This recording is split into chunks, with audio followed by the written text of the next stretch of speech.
आज हम सीक्वेंस के सारे टॉपिक निपटा देंगे, फटाफट रिवीजन हो जाएगा हमारा फर्स्ट क्लास। तो आओ सीक्वेंस पढ़ते हैं। सीक्वेंस होता क्या है? सीक्वेंस की एक सिंपल सी definition, function from the domain of natural numbers to codomain of real numbers. Simple में कहते हैं function from natural to real numbers के ऐसे एक फंक्शन को हम क्या कहते हैं? सीक्वेंस कहते हैं। सीक्वेंस को डिनोटेड बाय कैसे करते हैं? an, fn या फिर ऐसे an, इसे डिनोट किया जाता है। सीक्वेंस के कई टाइप होते हैं, जैसे होती है constant sequence, increasing sequence, decreasing sequence. Increasing decreasing में मोनोटोनिकली इंक्रीजिंग या फिर monotonically decreasing, divergent sequence, convergent sequence, oscillatory sequence, infinitely oscillatory sequence. कई टाइप की सीक्वेंस हमारे यहाँ पे बताई गई है।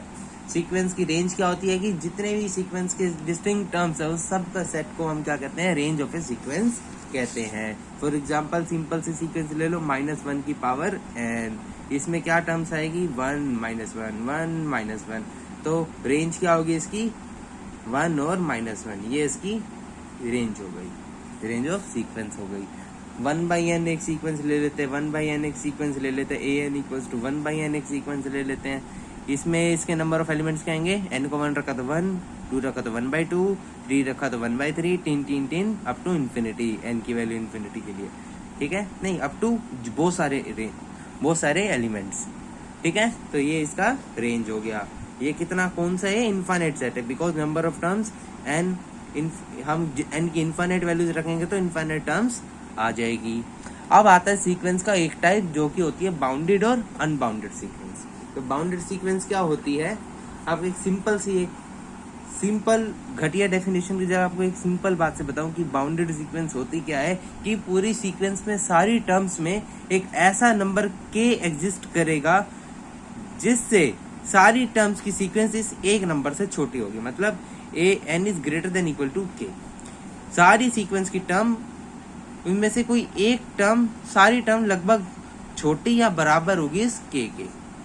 ये होता है bounded sequence. For example an equals to 1/n, इसमें हमारा k क्या है? 1 है, तो 1, फिर आगे टर्म क्या होगी? 1/2, 1/3। तो इसमें सारी सीक्वेंस की टर्म एक k से छोटी या बराबर है, और उसमें जो अपर बाउंड क्या है इस सीक्वेंस का? ये। तो इस सीक्वेंस को हम क्या कहेंगे? बाउंडेड अबव सीक्वेंस है, ठीक है? इस बाउंडेड अबव सीक्वेंस में एक ऐसा एलिमेंट k एग्जिस्ट कर रहा है जिससे इसकी सारी टर्म, an की सारी टर्म, an मतलब ये a1, ये a2, ये a3, ये इससे छोटी या बराबर है। और यहाँ पे k को हम क्या कहते हैं? Upper bound. k क्या होता है हमारा? अपर बाउंड होता है, ठीक है? इसकी सिंपल डेफिनेशन होती है, sequence an is said to be bounded above if there exists a real number k एक रियल नंबर एग्जिस्ट करे जिससे an हमारा less than equal to k हो जाए, इसे कहते हैं बाउंडेड सीक्वेंस, ठीक है? अब एक और एग्जांपल इसका ले लो, sequence an equals to -n। -n sequence मतलब -1, -2, -3, -4, टिन। इसमें एक ऐसा k देखो ये एग्जिस्ट कर रहा है -1 से सारी टर्म्स छोटी हैं, -1 से सारी टर्म्स छोटी हैं। तो -1 ग्रेटर देन इक्वल टू -1, मतलब ये हो गया a1, -1 greater than equal to -2, -1 greater than equal to -3, मतलब ये सारे an है और ये मेरा एक ऐसा k है जिसपे ये सारे an वैलिड हो रहे हैं, मतलब an is smaller than equals to k। तो बाउंडेड अबव का एग्जांपल हो गया an बराबर -n, an बराबर 1/n भी इसका एक एग्जांपल है। अब एक होती है बाउंडेड बिलो सीक्वेंस। कौन सी sequence? Bounded below sequence. Bounded below में इसका जस्ट उल्टा, एक ऐसा k एग्जिस्ट करेगा जिससे सारी an की टर्म्स इससे बड़ी या बराबर होगी। एक ऐसा k एग्जिस्ट करेगा हमारी सीक्वेंस में जिससे सारी सीक्वेंस की an जितनी भी टर्म्स हैं उससे बड़ी या बराबर होगी। इसका आपको एक एग्जांपल दे देते हैं। क्या एग्जांपल देते हैं? an बराबर n सीक्वेंस मतलब 1 2 3 4 5 टिन। तो इसमें हमारा क्या है? 1 ऐसा एक है जिससे सारी आगे की टर्म्स बड़ी या बराबर है। 1 greater than equal to 2 true है, 1 ग्रेटर देन इक्वल टू 3 3 है, नहीं 1 स्मॉलर देन इक्वल टू 2 ठीक है, 1 स्मॉलर देन इक्वल टू 3 ठीक है। ये सारी an है और ये मेरा नंबर k है। तो k ऐसा एग्जिस्ट कर रहा है जिसके लिए ये कंडीशन वैलिड हो रही है, तो ये बाउंडेड बिलो सीक्वेंस है और ये इस सीक्वेंस का लोअर बाउंड है। क्या है, इस सीक्वेंस का लोअर बाउंड है। तो ऐसी सीक्वेंस को हम क्या कहते हैं, bounded below sequence. Bounded below मतलब there exist a k such that k is less than equals to a n. ये इसका एक एग्जांपल हो गया, ठीक है। सीक्वेंस को अनबाउंडेड कब कहते हैं, जब वो बाउंडेड नहीं होती। अब बाउंडेड सीक्वेंस क्या होती है, बाउंडेड सीक्वेंस मतलब वो सीक्वेंस जो बाउंडेड अबव भी हो और बाउंडेड बिलो भी हो। बाउंडेड सीक्वेंस मतलब बाउंडेड अबव भी हो, बाउंडेड बिलो भी हो, उस सीक्वेंस को हम कहते हैं बाउंडेड सीक्वेंस। मतलब एक ऐसा स्मॉल की एग्जिस्ट करे, उसके बीच में हमारी ए एन और एक ऐसा बड़ा के एग्जिस्ट करे, मतलब उस सीक्वेंस का upper bound as well as lower bound exist करना चाहिए, उसे हम कहते हैं बाउंडेड सीक्वेंस। और जो सीक्वेंस बाउंडेड नहीं होती हम इसे कहते हैं अनबाउंडेड सीक्वेंस। इसका एक फेमस एग्जांपल होता है ए एन की पावर -1 की पावर एन। इसके लोअर बाउंड है -1 और अपर बाउंड है 1। तो हमारी ए एन किसके बीच में लाई करेगी, -1 less than equals to a n less than equals to 1 for over n belongs to natural numbers. इसे कहेंगे बाउंडेड सीक्वेंस। हर कांस्टेंट सीक्वेंस बाउंडेड होती है, ये पॉइंट आप याद रखना। Every constant sequence is bounded, ठीक है। नाउ एक थ्योरम पे आते हैं। एक सीक्वेंस, वही बस थ्योरम क्या है, बस आपको हमने मोड के less than equals to M लगा लिया और कुछ नहीं। मोड के मतलब माइनस के, बीच में ये ए एन, एम को ए एन कह रखा और लेस देन इक्वल्स टू के, एक ऐसे करके है। अगर एक ऐसी सीक्वेंस है जो फॉलो करती है mod a n is less than equals to m, तो वो बाउंडेड होगी। अब आता है topic limit of a sequence.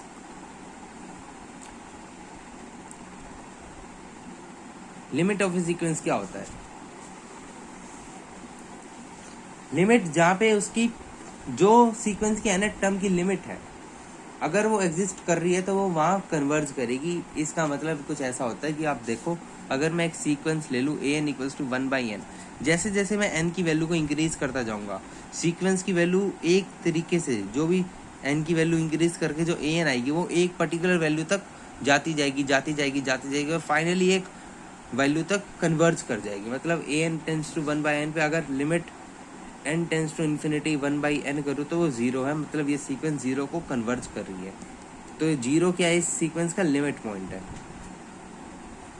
ठीक है। एक और सीक्वेंस लो, अगर मानो ए एन इक्वल्स टू -1 की पावर n है, n की डिफरेंट वैल्यूज पे सिर्फ दो वैल्यूज आ रही है, एक आ रही है -1 एक आ रही है 1, मतलब इस सीक्वेंस के दो लिमिट पॉइंट्स हैं 1 और -1। एक बात याद रखो, हमेशा कन्वर्जेंस सीक्वेंस जो होती है उसका एक यूनिक एलिमेंट होता है, यूनिक लिमिट पॉइंट होता है, उसका एक से ज़्यादा लिमिट पॉइंट नहीं होता। Every convergence sequence has a unique limit point and it doesn't contain more than 1 limit point, ठीक है। तो ये हो गया हमारा थोड़ा लिमिट ऑफ ए सीक्वेंस का फंडा। तो इसकी प्रॉपर डेफिनेशन क्या होती है, late xn be a sequence, a real number l is said to be the limit point of that sequence xn, for if given epsilon greater than 0, there exists a natural number n such that xn minus limit less than epsilon naught for all n greater than equal to m। ये definition use तो नहीं होती, but हाँ ऐसे लिख रखे है तो हम यूज कर सकते हैं। अभी सवाल बताएंगे कैसे करते हैं। तो अभी आपको एक लाइन बोली थी, वो एक थ्योरम होती है कि every convergence sequence has a unique limit point और a sequence can't converge to more than 1 limit point. एक सीक्वेंस एक लिमिट पॉइंट से ज्यादा कन्वर्ज कभी नहीं कर सकती और हर कन्वर्जेंस सीक्वेंस का एक यूनिक लिमिट पॉइंट होता है। डाइवर्जेंस सीक्वेंस क्या होती है, अगर एक सीक्वेंस या तो उसकी लिमिट पॉइंट +∞ आ जाए या तो सीक्वेंस के nth टर्म की लिमिट -∞ आ जाए, तो वो डाइवर्जेंट सीक्वेंस होती है। ऐसे मतलब डाइवर्जेंट सीक्वेंस में कोई भी उसका जो nth टर्म होगा, अगर आप उसकी limit n tends to infinity निकालोगे, अगर वो +∞ आ जाए तो वो डाइवर्जेंट, या फिर -∞ आ जाए तब भी डाइवर्जेंट, ठीक है।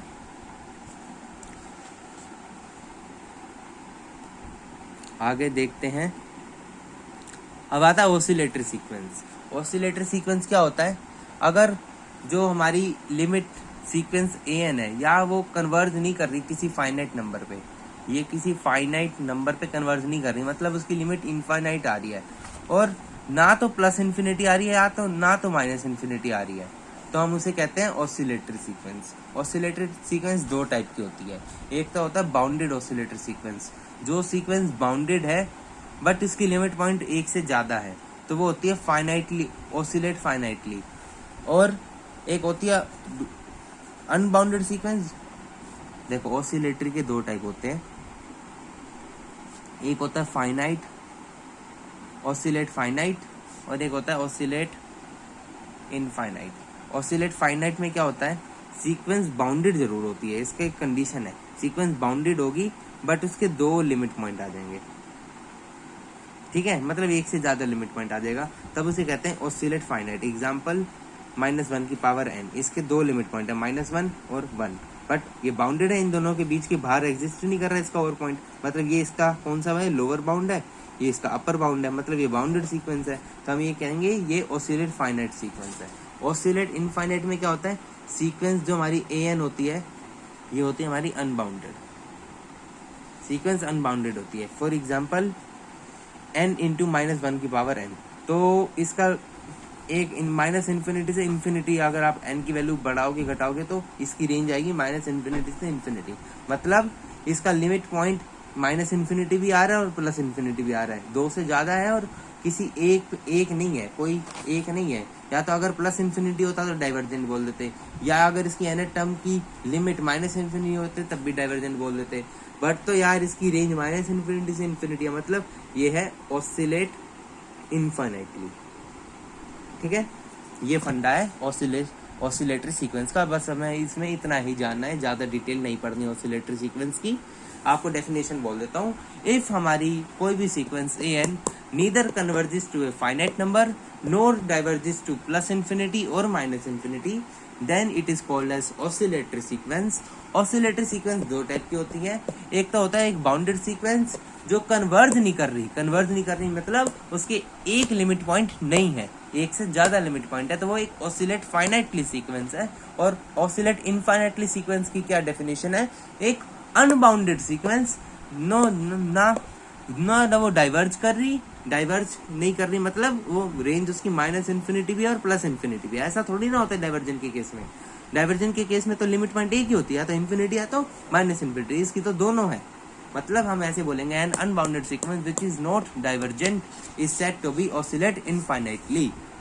ओके, तो ये हो गया हमारा oscillate infinitely sequence. Null sequence में क्या होता है, अगर कोई सीक्वेंस an 0 पे कन्वर्ज हो जाए तो उस an को एज ए नल सीक्वेंस भी कह सकते हैं। नल सीक्वेंस के फेमस एग्जांपल 1/n, 1/n², 1/2 की पावर n, ये सारी नल सीक्वेंस है। आप n टेंड टू इन्फिनिटी रखोगे तो लिमिट पॉइंट 0 आएगा। अब last but not the least, हमारी आखिरी सीक्वेंस का टाइप होता है मोनोटोनिक सीक्वेंसेस। मोनोटोनिक सीक्वेंसेस क्या होती है, 2 टाइप की, monotonically increasing, monotonically decreasing. Monotonically increasing sequence क्या होती है, जिसमें इसकी आगे की टर्म पीछे वाली से बड़ी या बराबर हो, तो ये कहेंगे मोनोटोनिकली इंक्रीजिंग। स्ट्रिक्ट इंक्रीजिंग का मतलब होता है an+1 is always greater than an, but monotonically increasing का मतलब होता है बड़ा या बराबर, ये स्ट्रिक्टली इंक्रीजिंग, ये मोनोटोनिकली इंक्रीजिंग। ऐसे ही सिमिलरली मोनोटोनिकली डिक्रीजिंग में बड़ी छोटी वाली टर्म बड़ी या बराबर हो पिछले वाली आगे वाली टर्म से, और स्ट्रिक्ट डिक्रीजिंग का मतलब है पिछले वाली टर्म बड़ी है आगे वाली टर्म से। an+1 term an term greater than equal to an+1। Monotonically decreasing, strictly decreasing, monotonically increasing, strictly increasing, ये फंडा है हमारा मोनोटोनिक सीक्वेंसेस का। ओके, हाँ,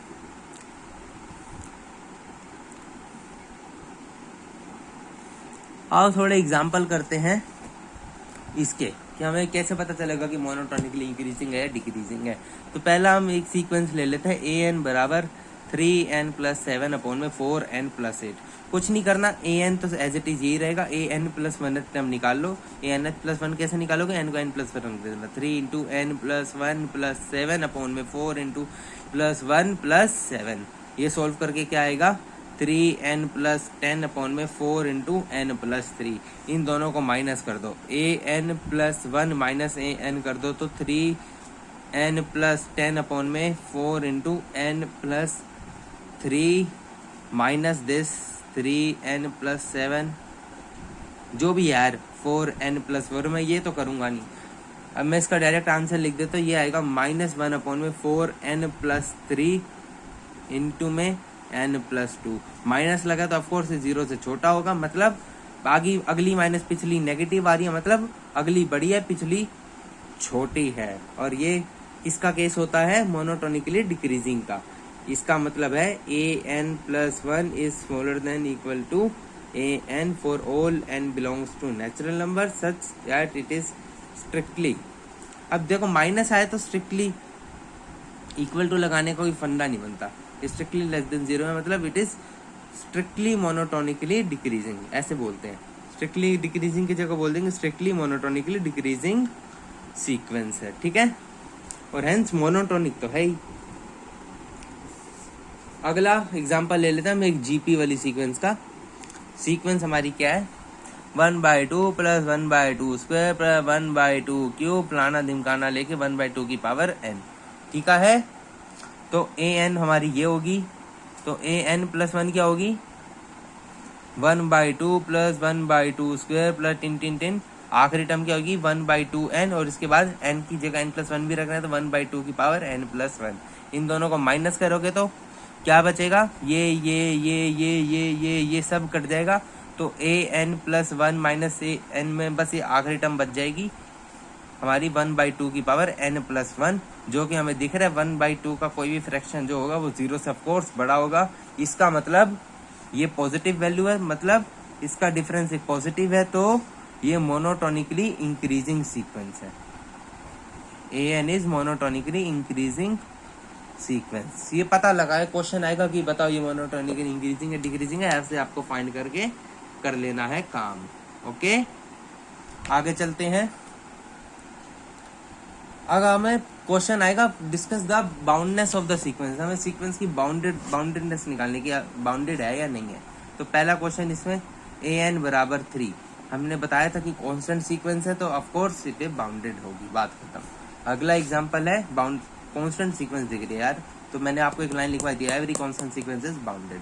तो अगला क्वेश्चन है an = -1 की पावर n × 5। इसकी रेंज क्या आएगी, n की वैल्यू 1 रखने पे -5 और n की इवन वैल्यू रखने पे 5। तो ऐसी सीक्वेंस की टर्म चलती रहेगी -5 5 -5 5। तो इसका लोअर बाउंड -5 एग्जिस्ट कर रहा है, अपर बाउंड 5 एग्जिस्ट कर रहा है, means it is a bounded sequence, ठीक है। थर्ड क्वेश्चन हमारा है an = 2n+3/3n+4। इसकी बाउंडेडनेस चेक कैसे करेंगे, इसकी बाउंडेडनेस चेक करने के लिए आप क्या करो,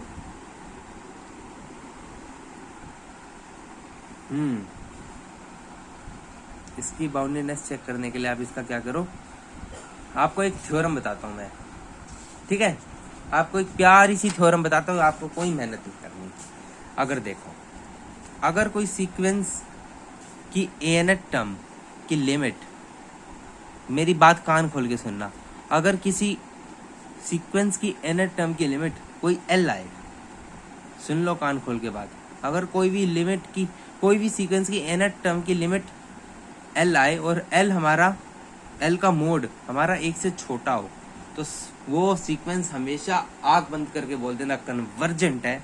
वो सीक्वेंस हमारी कन्वर्जेंट है, और उसका लिमिट पॉइंट क्या है, मतलब लिमिट पॉइंट इससे पता नहीं चलेगा, बट हाँ वो सीक्वेंस कन्वर्जेंट है। और वो कहाँ कन्वर्ज करेगी, 0 पे कन्वर्ज करेगी। क्या कह दी मैंने बात, कोई भी सीक्वेंस की nth टर्म की limit n tends to infinity पे कुछ l आए और l का मोड 1 से छोटा हो, तो वो सीक्वेंस हमेशा 0 पे कन्वर्ज करेगी और ऑफ कोर्स कन्वर्जेंट होगी।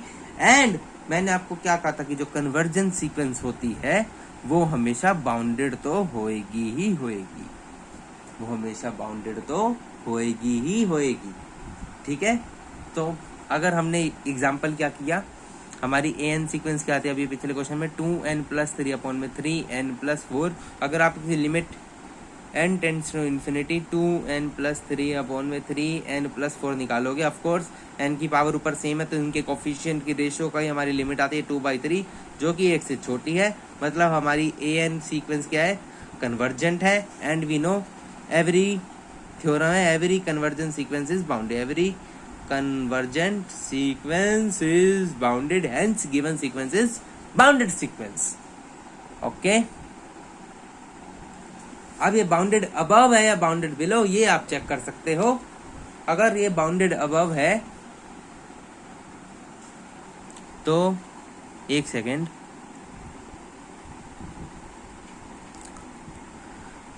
दो सेकेंड, बाउंडेड अबव है तो इसमें एक ऐसा एलिमेंट एग्जिस्ट करेगा जो हमने पीछे बताया, क्या बताया था पीछे, कि अगर ये बाउंडेड अबव है तो इसका एक ऐसा के एग्जिस्ट करेगा जिससे सारी an की टर्म्स छोटी होगी। ठीक है, एक ऐसा के एग्जिस्ट करेगा जिससे सारी an की टर्म्स छोटी होगी। वो आप चेक कर लेना अपना वैल्यू पुट कर करके। अगले क्वेश्चन पे आता हूँ मैं। अगला क्वेश्चन कहाँ है, 2 second, just a minute. Yes, अगला क्वेश्चन क्या है, बड़ा फेमस क्वेश्चन है, इसको तो बस आराम से बताओ ये बाउंडेड है या नहीं है, ये पूछ रहा है। ठीक है, तो ये बाउंडेडनेस चेक करने के लिए हमें क्या करना होता है,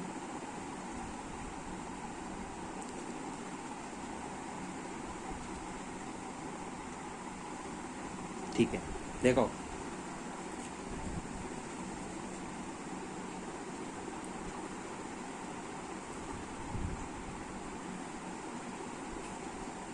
इस केस को बाद में डिस्कस करूंगा मैं। ठीक है, हम इससे आगे आते हैं, हम इससे आगे टॉपिक पे आते हैं। ये केस थोड़ा सा टेढ़ा है एंड ये क्वेश्चन आएगा भी नहीं बाउंडेड अबव बिलो का, तो आप इसे रहने दो। ये बाइनोमियल एक्सपेंशन से होता है थोड़ा, इसे अभी रहने दो। अभी हम कुछ और थ्योरम्स पढ़ते हैं। ठीक है, अभी एक थ्योरम आपको सीधा लाइन बोली, every convergent sequence is bounded. ठीक है, बट इसका ट्रू नहीं होता। एवरी बाउंडेड सीक्वेंस कन्वर्जन नहीं होती, बट इसका ट्रू पॉसिबल नहीं है कि कोई भी सीक्वेंस अगर आपने बाउंडेड इसका शो कर दिया तो वो हमेशा कन्वर्ज करेगी, ऐसी कोई बात नहीं है। बट ये पक्का है कि जो आपने कन्वर्जन शो कर दिया, आपको पता है सीक्वेंस कन्वर्जेंट हो, ऑफ कोर्स 100% बाउंडेड होगी। ठीक है, एग्जाम्पल बता दिए थे -1 की पावर n, इस कन्वर्स का एग्जाम्पल दे देता हूँ। ये ट्रू क्यों नहीं है, इसका एग्जाम्पल दे देता हूँ। an बराबर -1 की पावर n, सबको पता है ये बाउंडेड है बिकॉज इसका लोअर बाउंड -1 है, अपर बाउंड 1 है, तो दोनों एग्जिस्ट कर रहे हैं तो हम कहेंगे बाउंडेड है। बट ये कन्वर्ज नहीं है। कन्वर्ज क्यों नहीं है आप जल्दी बताओ, मैंने बताया कन्वर्ज क्यों नहीं है, मैं वेट कर रहा हूँ। ये कन्वर्ज क्यों नहीं है सीक्वेंस, बिकॉज मैंने आपको एक और थ्योरम बताया कि every convergent sequence has unique limit point. इसके 2 लिमिट पॉइंट आ रहे हैं, बट इसका इसलिए ये कन्वर्जेंट नहीं है। बट देखो बाउंडेड तो है, तो इसलिए तो लिखा every bounded is not is convergent, not true, but every convergence is bounded, always true. May be true, may not be true, but every convergence is bounded, always true. ठीक है, अगली एक थ्योरम है वही जो वही बताया यार, हर कन्वर्जेंस सीक्वेंस के लिए बाउंडेडनेस होना जरूरी है, और every convergence sequence boundedness is necessary. अगर एक सीक्वेंस बाउंडेड नहीं है तो वो कन्वर्जेंट किसी हालात में नहीं हो सकती। ठीक है, ये अगली थ्योरम है, इसे नोट कर लो। ठीक है,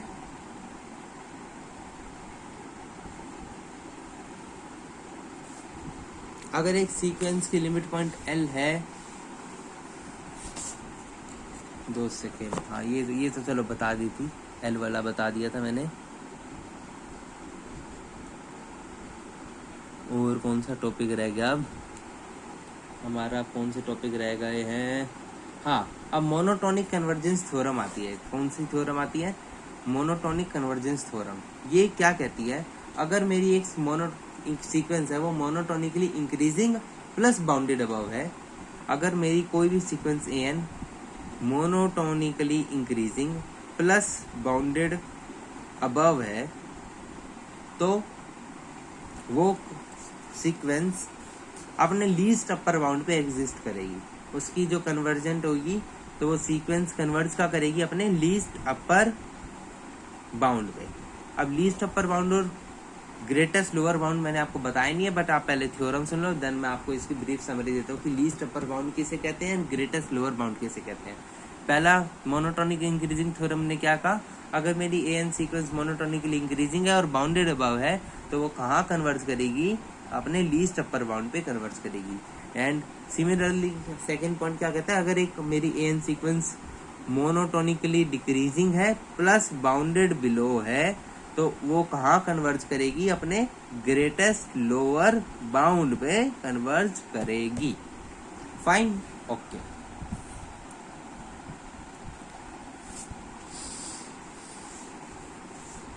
और ये सारी कंडीशन तब वैलिड है जब दोनों सीक्वेंस बाउंडेड हो। ये नहीं कि सिर्फ बाउंडेड है, वो बाउंडेड भी होनी चाहिए, बट उसका कन्वर्जेंस किस पे डिपेंड कर रहा हो।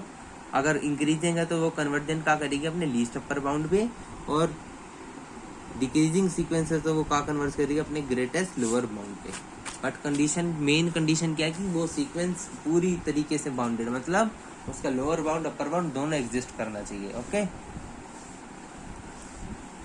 इसका आपको मैं लीस्ट अपर बाउंड और ग्रेटेस्ट लोअर बाउंड के बारे में समझा देता हूँ। देखो, लीस्ट अपर बाउंड पे आते हैं पहले। ये लीस्ट अपर बाउंड क्या होता है, LUB, लब। अगर हमारी एक सीक्वेंस बाउंडेड अबव सीक्वेंस है, ठीक है, अगर हमारी एक AN sequence bounded above sequence है, तो हमें पता है अगर बाउंडेड अबव है तो एक ऐसा K1 एग्जिस्ट करेगा मेरी सीक्वेंस पे जिससे सारे छोटे AN टर्म होंगे। अभी मैंने बहुत बोल के समझाया है। तो K1 को हम क्या कह देते हैं, अपर बाउंड ऑफ सीक्वेंस। ठीक है, अगर मान लो एक ऐसा नंबर हो जाए K2, वो K1 से भी बड़ा है। लेट्स से एक K2 सीक्वेंस में नंबर है जो K1 से भी बड़ा है, तो K2 को भी हम एक अपर बाउंड कहेंगे सीक्वेंस का। ये K2 एक नंबर है, वो K1 से बड़ा है, तो वो भी एक सीक्वेंस का अपर बाउंड होगा। बट हर सीक्वेंस में ढेर सारे अपर बाउंड एग्जिस्ट कर सकते हैं। जरूरी थोड़ी ना है कि K1 ही होगा, तो K2 भी हो सकता है और कोई हो सकता है। तो any number greater than K1 is called as upper bound of AN। कोई भी नंबर जो इस K1 से बड़ा है उसको हम अपर बाउंड ऑफ सीक्वेंस बता सकते हैं। मतलब एक सीक्वेंस में इनफाइनाइट, एक बाउंडेड अबव सीक्वेंस में infinite number of upper bound exist कर सकते हैं। इसका कोई लेना देना नहीं होता सीक्वेंस के सेट से। बाउंड, ये जो अपर बाउंड्स वगैरह होते हैं ना, इनका सीक्वेंस के सेट से लेना देना नहीं होता। Infinite number of upper bound exist कर सकते हैं सीक्वेंस AN के, अगर वो सीक्वेंस बाउंडेड अबव है। तो हम लीस्ट अपर बाउंड किसको कहते हैं कि उस अपर बाउंड में से सबसे छोटा जो K है, K1, K2, K3, K4 में से जो सबसे छोटा अपर बाउंड है, हम उसको कहते हैं लीस्ट अपर बाउंड्स। ठीक है, of all the upper bounds of sequence, if K is the least then K is called the least upper bound of sequence. और जो मैंने अभी आपको थ्योरम बताई थी कि वो जो सीक्वेंस जो monotonically increasing plus bounded above है, तो उसका वो कहाँ कन्वर्ज करेगी अपने लीस्ट अपर बाउंड पे। सिमिलरली यार, ग्रेटेस्ट अपर बाउंड का क्या केस है बताता हूँ आपको। बाउंडेड बिलो सीक्वेंस कौन सी होती है, जिसमें एक ऐसा K एग्जिस्ट करे जिससे बड़ी सारी AN की टर्म्स हो। ठीक है, अब मान लो एक ऐसा K2 एग्जिस्ट कर रहा है जो कि छोटा है K1 से। मान लो ये K1 है, तो एक ऐसा K2 एग्जिस्ट कर रहा है जो कि K1 से छोटा है, हो सकता है। तो there are infinite number of lower bound. K1 यहाँ पे क्या है, इसका लोअर बाउंड है। तो there are infinite number of lower bounds that can exist in a sequence AN if the sequence AN is bounded below. तो जो सबसे बड़ा, अरे जो छोटा है और इससे भी कोई छोटा K3 होगा, इससे भी कोई छोटा K4 होगा, तो सबसे ग्रेटेस्ट इनमें से कौन सा है? सबसे ग्रेटेस्ट तो K1 है ना, और है तो लोअर बाउंड। ये सारे लोअर बाउंड ही तो लिखे हैं, ये सारे लोअर बाउंड है, उसमें से ग्रेटेस्ट सबसे कौन सा है, K1 है। तो K1 को हम क्या कहेंगे, ग्रेटेस्ट अब लोअर बाउंड, GLB। तो K1 क्या है, ग्रेटेस्ट लोअर बाउंड। और अभी मैंने थ्योरम में क्या कहा था कि वो थ्योरम क्या कहती है कि अगर एक सीक्वेंस मोनोटोनिकली डिक्रीजिंग होगी और बाउंडेड बिलो होगी, तो वो कहाँ कन्वर्ज करेगी, अपने ग्रेटेस्ट लोअर बाउंड पे। यही फंडा है बस, और कुछ नहीं है खास। ज़्यादा कंफ्यूज होने की बात नहीं, मेरी बात ध्यान से सुन ली, नहीं सुन ली तो एक बार रिपीट कर लेना, यही है बस। और कौन सा, अब इस पर एक दो क्वेश्चन कर लेते हैं, मोनोटोनिकली डिक्रीजिंग इंक्रीजिंग वाले थ्योरम पे क्वेश्चन कर लेते हैं। तो हमारा AN, पहला क्वेश्चन ले लेता हूँ, n+1/n का। अब इसका हम सारा पोस्टमार्टम कर देंगे कि ये क्या है। सबसे पहले तो इसका वो चेक करते हैं कि कन्वर्जेंट है या नहीं है। सबसे बढ़िया shortcut, limit n tends to infinity, n+1/n निकालो। तो ये लिमिट क्या आ रही है, 1, और ये हमारी L होती है, और L greater than less than 1 है, 1 लेस देन 1 नहीं है, मतलब ये कन्वर्जेंट नहीं है। ठीक है, कन्वर्जेंट नहीं है।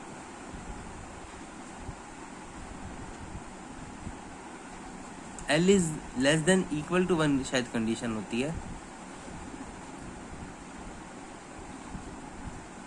ठीक है, ये कन्वर्जेंट है, less mod l less than equals to 1 की कंडीशन होती है। ठीक है,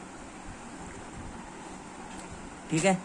और आओ अब इसका मोनोटोनिक चेक करते हैं कि डिक्रीजिंग है इंक्रीजिंग है। इसकी ए एन टर्म तो यही है, इसे डिवाइड कर दो तो 1 + 1 बाई एन, और ए एन टर्म क्या आएगी 1 + 1 by n plus 1। A n plus 1 minus a n करूँ तो क्या आएगा 1/n + 1 माइनस 1/n, क्योंकि 1 1 कट जाएंगे। तो ये क्या होगा, साफ साफ दिख रहा है ये टर्म छोटी है ये टर्म बड़ी है, तो ये ऑफकोर्स नेगेटिव आएगी कुछ वैल्यू, और नेगेटिव हमेशा लेस देन 0 होता है, मतलब कुछ नेगेटिव आ रहा है, मतलब ये मोनोटोनिकली डिक्रीजिंग है। मोनोटोनिकली डिक्रीजिंग हो गया। अब इसकी बाउंड्रीनेस चेक करते हैं कि ये 1 से बड़ा है छोटा है। तो ए एन हमारा क्या है 1 + 1 बाई एन। एक में कुछ चीज़ जुड़ रही है तो ऑफकोर्स 1 से बड़ा है। अगर 1 से बड़ा है तो एक ऐसा के एग्जिस्ट कर गया जिसके लिए सारी टर्म सीक्वेंस की बड़ी है, मतलब ये बाउंडेड बिलो है। तो ये हमारा क्या है, इसका ग्रेटेस्ट लोअर बाउंड है। तो ग्रेटेस्ट लोअर बाउंड मिल गया और पता भी चल गया बाउंडेड बिलो है, बिकॉज इसका लोअर बाउंड एग्जिस्ट कर रहा है। तो sequence monotonically decreasing plus bounded below है, हेंस वो कन्वर्जेंट है। हेंस वो कन्वर्जेंट है। एंड कहाँ कन्वर्ज कर रही है अपने ग्रेटेस्ट लोअर बाउंड, मतलब 1 पे कन्वर्ज कर रही है। ठीक है, ये मैंने पूरी थ्योरम से वो क्वेश्चन सॉल्व किया। ठीक है, थ्योरम से क्वेश्चन सॉल्व किया। अब अगला क्वेश्चन क्या है मेरा, A N equals to n/n² + 1। इसे भी थ्योरम से सॉल्व करते हैं। थ्योरम में सबसे पहला स्टेप आप फाइंड करो कि मोनोटोनिकली इंक्रीजिंग है या डिक्रीजिंग है। तो इंक्रीजिंग डिक्रीजिंग के लिए प्लस हमें n टर्म निकालनी पड़ेगी, n + 1। तो वो टर्म क्या होगी n + 1/n + 1 का होल स्क्वायर प्लस 1। इन दोनों को फिर माइनस करेंगे तो क्या आएगा n + 1/n + 1 whole square plus 1 minus n/n² plus 1। ये कुछ आएगा, मतलब ऊपर एलसीएम वगैरह लेंगे तो आएगा -n² माइनस n + 1 अपॉन में n² + 2n + 2 n² + 1। नीचे वाला माल तो सारा दिख रहा है पॉजिटिव है, बिकॉज इसका d लेस देन 0 आ रहा है, b² - 4ac, और ये तो ऑफकोर्स प्लस ही होगा, स्क्वायर में कुछ जोड़ रहे हैं। ऊपर सारा नेगेटिव दिख रहा है, ये टर्म नेगेटिव ये टर्म नेगेटिव, +1 जुड़ेगा तो कौन सा खाक पॉजिटिव कर लेगा, मतलब ये होल टर्म लेस देन 0 मुझे दिख रही है। इसका मतलब नेगेटिव है तो मोनोटोनिकली डिक्रीजिंग है। ठीक है, मोनोटोनिकली डिक्रीजिंग शो हो गया हमें। अब इसका बाउंडनेस चेक करते हैं। हमें साफ साफ दिख रहा है ए एन बराबर n/n² + 1। ये सारा 0 से बड़ा होगा ही होगा, कोई भी वैल्यू ऑफ n के लिए। अगर l की वैल्यू 1 रखो तो 1/1 + 1 2, n की वैल्यू 3 रखो तो 3/9 + 1 10, n की वैल्यू 4 रखो तो 4/17। ये सारी टर्म 0 से आपको बड़ी दिख रही है। अगर आपको सारी 0 से बड़ी दिख रही है मतलब एक ऐसा के एग्जिस्ट कर रहा है जिसके लिए सारी n टर्म ग्रेटर देन है उस के से, तो ये बाउंडेड बिलो है और के इसका ग्रेटेस्ट लोअर बाउंड है। तो हमें ये पता चल गया हमारी sequence monotonic decreasing plus bounded below है, इसका ग्रेटेस्ट लोअर बाउंड पता चल गया, तो कहेंगे hence sequence is convergent and converges to 0। ठीक है, कन्वर्जेस टू 0 मतलब a n converges to 0, hence proved, answer खत्म। अगला कुछ क्वेश्चन करते हैं, थर्ड एक जीपी वाला क्वेश्चन करते हैं। जीपी वाला क्वेश्चन कैसे करेंगे, क्वेश्चन दे रखा है, हमें सीक्वेंस दे रखी है 1 + 1/3 + 1/3 स्क्वायर प्लस 1/3 की पावर n। हम ये n + 1 टर्म निकालेंगे तो 1 + 3 1/3 प्लस n की जगह 1/3 n + 1 टर्म। इन दोनों को माइनस करेंगे तो ये सब कट जाएगा, तो ये बचेगा हमारे पास 1/3 की पावर n + 1 टर्म। n की कोई भी वैल्यू के लिए हमेशा 0 से बड़ा होगा, हेंस हमारा a n + 1 minus a n, ये क्या है a n + 1 minus a n positive आ गया, मतलब हमारी सीक्वेंस मोनोटोनिकली इंक्रीजिंग सीक्वेंस है। ये हमारा फर्स्ट स्टेप हो गया। अब हमारा क्या स्टेप है, क्या फाइंड करना, इसका वो फाइंड करना, क्या कहते हैं लोअर बाउंड है अपर बाउंड है। हम साफ साफ देख रहे हैं कि a n हमारी क्या है 1 + 1/3 + 1/3 स्क्वायर प्लस 1/n। सम की जीपी का फॉर्मूला लगा दो, इसे हम क्या लिख सकते हैं 1/3 की पावर 0। तो टोटल टर्म आपको कितनी दिख रही है, यहाँ से लेके यहाँ तक n टर्म और ये एक, मतलब टोटल टर्म कितनी है n + 1 term. Sum of GP का क्या फॉर्मूला होता है a × 1 - r की power n/1 - r, infinite terms का फॉर्मूला होता है। तो क्या लगाएंगे, a क्या है हमारा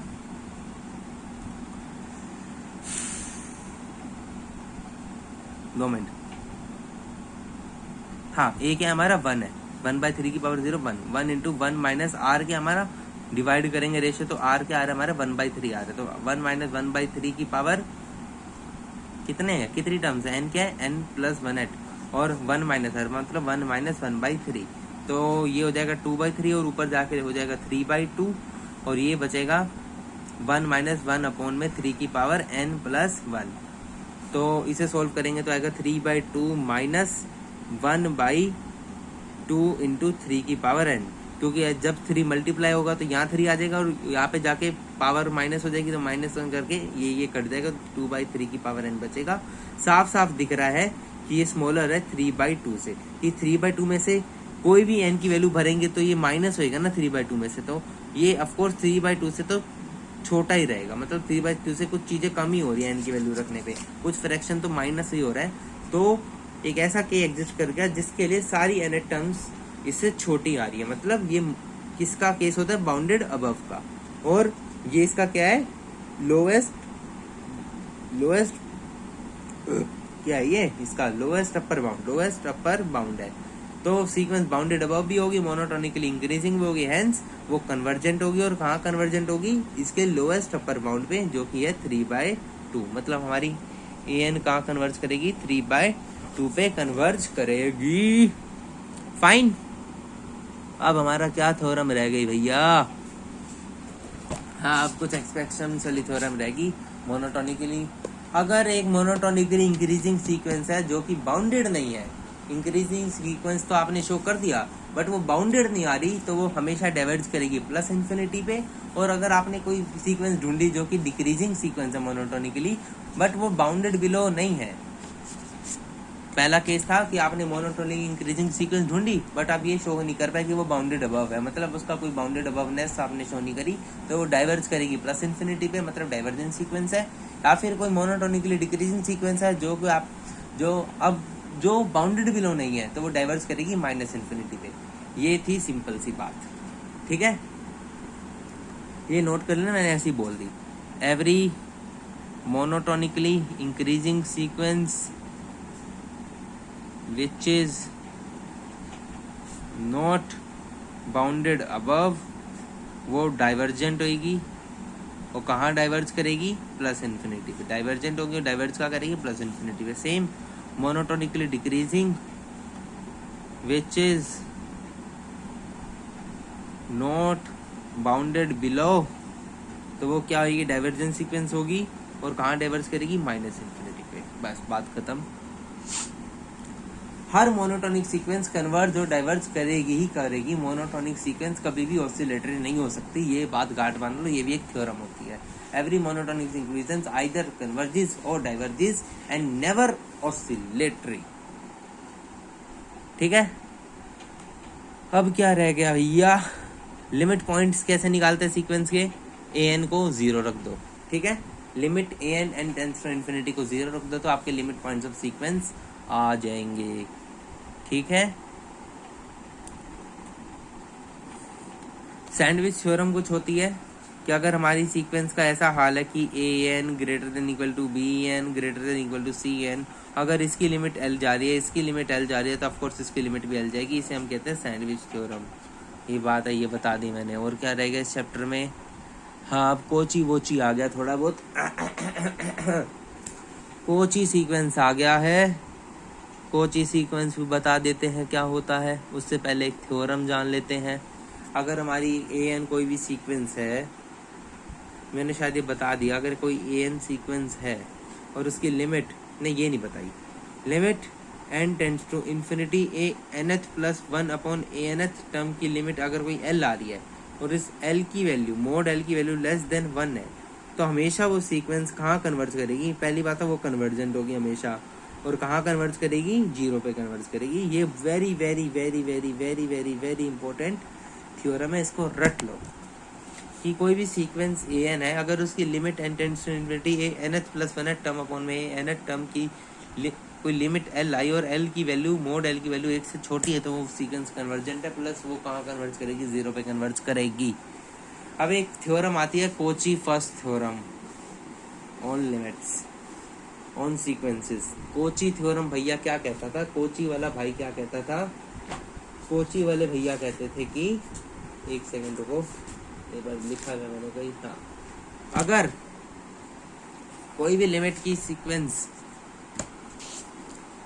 अगर limit n tends to infinity, कोई भी सीक्वेंस ए एन अगर उसकी वैल्यू l आ जाती है तो limit n tends to infinity a1 plus a2 plus a3 टिन प्लस an अपॉन n की लिमिट भी कहाँ कन्वर्ट करेगी, l पे करेगी। ये इतनी सी है कोची थ्योरम, इतनी सी है कोची थ्योरम, ठीक है, कि ये कोची थ्योरम। आप चाहे तो इसे अप्लाई कर सकते हो, उसके लिए क्वेश्चन है बड़ा फेमस सा, क्वेश्चन कह रखा है इसकी वैल्यू निकालो, limit n tends to infinity 1 upon में under root n square plus 1 upon में under root n square plus 2 plus 1 upon में under root n square plus 3 plus टिन 1 अपॉन में under root n square plus n. इसकी value निकालनी है। अब इसकी वैल्यू कैसे निकालें, अब इसकी nth टर्म देखो नोटिस करके, nth टर्म क्या होगी, अगर मैं इस पूरे को मल्टीप्लाई बाय n और डिवाइडेड बाय n कर दूं तो मेरी ये फॉर्म आ सकती है, ये फॉर्म आ सकती है। अब मैं मल्टीप्लाई बाय n करूंगा तो मेरी आखिरी टर्म an होगी, मेरी आखिरी टर्म an होगी। इसको मल्टीप्लाई करूंगा n से तो मेरी, पहले मैंने ये फॉर्म बना दी ये फॉर्म, मल्टीप्लाई बाय n और डिवाइड बाय n करके, कुछ फर्क नहीं पड़ा सवाल में। अब मुझे ये चेक करना है, अब मुझे an निकालिए, तो n को मैं आखिरी वाली से मल्टीप्लाई करूंगा तो मेरा an क्या बन रहा है, n अपॉन में under root n square plus n बन गया। अब जो इसकी लिमिट होगी दूसरी, वो इसकी लिमिट हो जाएगी, बात खत्म। तो इसकी लिमिट क्या है, इसकी लिमिट निकाल लो, an बराबर, इसकी लिमिट क्या है, क्योंकि देखो इस सवाल में इसकी वैल्यू पूछी थी, अगर मैंने n मल्टीप्लाई और डिवाइड कर भी दिया तो कौन सा सवाल बदल गया, ये लो फिर काट दिया, लो इसकी वैल्यू तब भी और इसकी वैल्यू कर दूंगा तो तब भी। तो इसकी लिमिट क्या है, limit n tends to infinity n upon में under root n square plus n square बाहर निकाला तो n आएगा, n से n कट जाएगा तो क्या बचा, 1 अपॉन में under root 1 plus 1 by n tends to infinity पे 0 तो 1 बाई 1 1 आ गई। तो इस पूरे की वैल्यू भी क्या हो जाएगी, 1 हो जाएगी, बात खत्म, ठीक है, हो गया क्वेश्चन।